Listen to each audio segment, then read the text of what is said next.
Welcome back again and hello again na. Gustahan ba ninyo NG Part 1? Let's go to Part 2 wag kayang bumika dahil marami pang kaganapan. So, ayun na nga.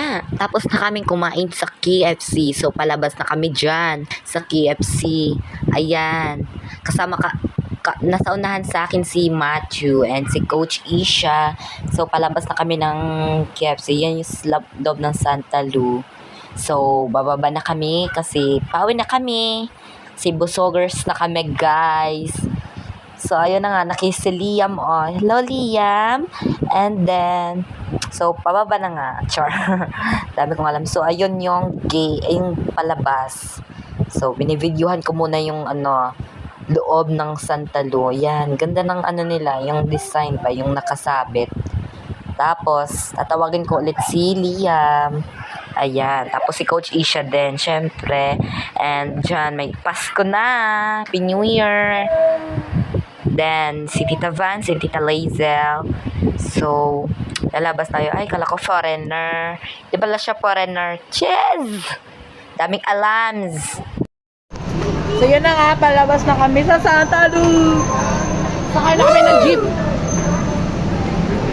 Hi, Coach. Ayan na Santa Lu.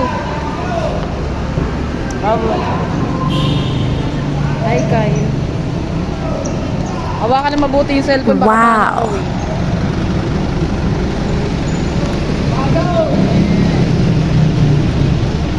So, dyan, sasakay na kami ng jeep. Bye-bye!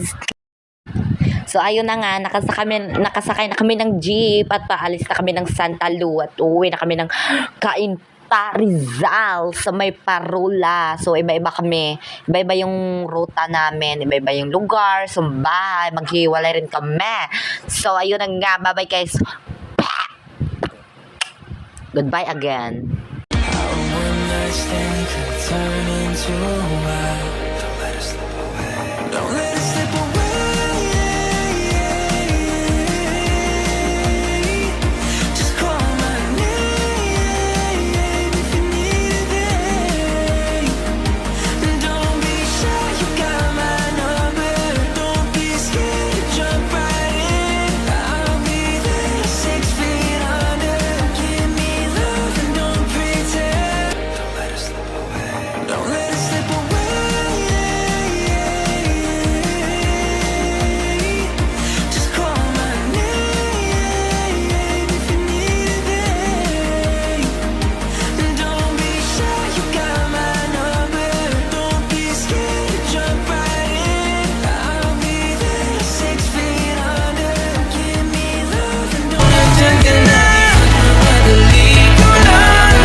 By the way, guys, thank you. Ito lang. Bye-bye.